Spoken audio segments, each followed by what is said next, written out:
Hi friends, welcome to బదిరీ moms lifestyle. Mushroom biryani taste అయితే ఎక్సలెంట్గా ఉంటుందండి. ట్రై చేయండి.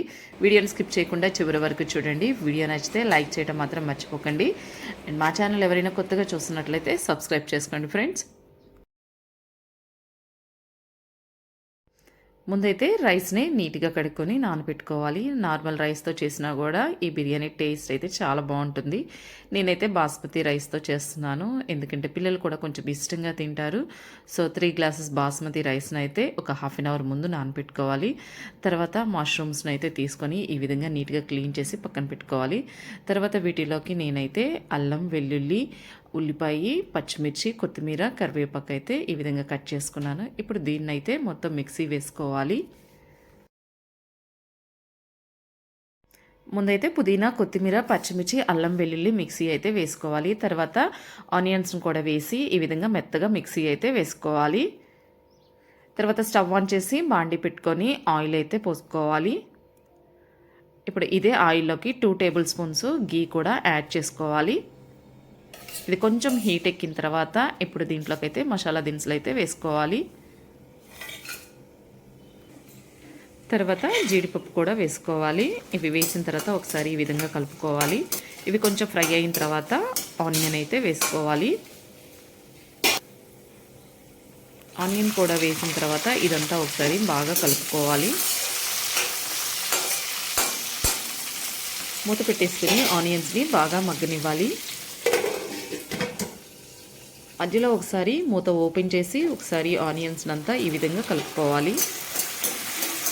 ఇలా కలిపిన తర్వాత ఇప్పుడు దీంట్లోకి టేస్ట్కి తగ్గ సాల్ట్, కొంచెం పసుపు వేసి ఒకసారి మళ్ళీ ఇదంతా బాగా కలుపుకోవాలి.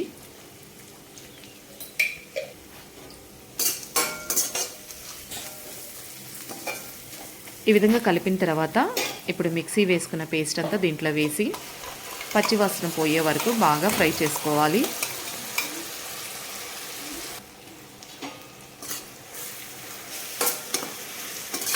ఇప్పుడు మూత పెట్టేసి కొంచెంసేపు ఆయిల్లో అయితే మసాలాని బాగా మగ్గనివ్వాలి. మధ్యలో ఒకసారి మూత ఓపెన్ చేసి ఇదంతా బాగా కలుపుకోవాలి. ఇలా కలిపిన తర్వాత ఇప్పుడు కట్ చేసి పెట్టుకున్న టమాటాలను కూడా దీంట్లో వేసి ఒకసారి ఇదంతా ఈ విధంగా కలుపుకోవాలి. ఇప్పుడు మూత పెట్టేసి టమాటాలను అయితే బాగా మగ్గనివ్వాలి. మధ్యలో ఒకసారి మూత ఓపెన్ చేసుకొని ఒకసారి ఇదంతా బాగా కలుపుకోవాలి. ఇప్పుడు దీంట్లోకి కారం, మసాలా, ధనియాలు, జీలకర్ర పౌడర్ అయితే వేసుకోవాలి. ఇదంతా వేసిన తర్వాత బాగా కలుపుకోవాలి. ఇలా కలిపిన తర్వాత ఇప్పుడు దీంట్లోకి పెరుగన్నది యాడ్ చేయాలి. పెరుగు వేసిన తర్వాత ఒకసారి ఇదంతా బాగా కలుపుకోవాలి.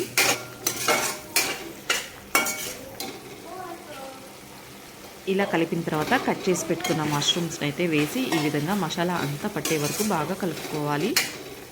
ఇలా కలిపిన తర్వాత మూత పెట్టేసి కొంచెం సేపు అయితే మగ్గనివ్వాలి.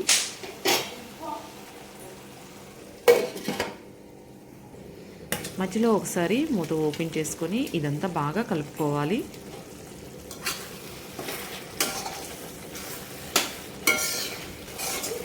ఇలా కలిపిన తర్వాత ఇప్పుడు దీంట్లోకి వాటర్ యాడ్ చేసుకోవాలి. 1 గ్లాసు బాస్మతి రైస్కి 1.5 గ్లాసు వాటర్ అయితే యాడ్ చేసుకోవాలి. నేనైతే 3 గ్లాసెస్ రైస్ అయితే తీసుకున్నాను. దీంట్లోకి 4.5 గ్లాసెస్ వాటర్ అన్నది యాడ్ చేసుకుంటున్నాను. వాటర్ వేసిన తర్వాత ఒకసారి ఇదంతా గరిటె పెట్టి బాగా కలిపి ఒకసారి సాల్ట్ సరిపోయిందో లేదో చెక్ చేసుకోవాలి. ఒకవేళ సాల్ట్ సరిపోలేదంటే ఈ టైంలో అయితే సాల్ట్ అన్నది యాడ్ చేయాలి. సాల్ట్ వేసిన తర్వాత ఒకసారి ఈ విధంగా కలుపుకొని మూత పెట్టేసి బాగా తెరలనివ్వాలి.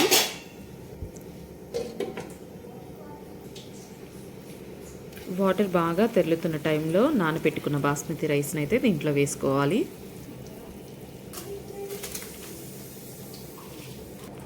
రైస్ వేసిన తర్వాత ఒకసారి గరిటె పెట్టుకొని ఒకసారి ఇదంతా బాగా కలుపుకోవాలి.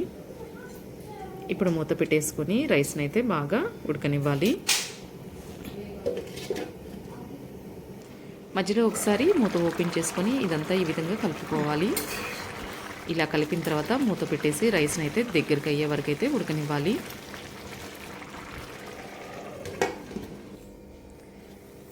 రైస్ అయితే కంప్లీట్ అయిపోయిందండి. ఇప్పుడు స్టవ్ ఆఫ్ చేసేసి దీనిపైన నెయ్యి అయితే వేసుకోవాలి. ఈ విధంగా నెయ్యి వేసిన తర్వాత ఒక 5 మినిట్స్ మూత పెట్టేసుకొని అలానే వదిలేసేయాలి. అప్పుడు రైస్ అన్నది కూడా చాలా పొడి పొడిగా ఉంటుంది, తినేటప్పుడు కూడా చాలా టేస్టీగా ఉంటుంది. ఫైనల్గా మష్రూమ్ బిర్యానీ అయితే రెడీ అయిపోయింది. టేస్ట్ అయితే చాలా బాగుంది. ఇలా చేసి పెట్టారంటే ఇంట్లో అందరూ కూడా చాలా ఇష్టంగా తింటారు. ఇక మా పిల్లలు అయితే చాలా ఇష్టంగా అయితే తిన్నారు. ఈ రెసిపీ మీ అందరికీ నచ్చిందని నేను అనుకుంటున్నాను ఫ్రెండ్స్. మీకు కనుక మా వీడియోస్ నచ్చితే లైక్ చేయండి, షేర్ చేయండి, కమెంట్ చేయండి. కొత్తగా మా ఛానల్ ఎవరైనా చూస్తున్నట్లయితే సబ్స్క్రైబ్ చేసుకోండి ఫ్రెండ్స్.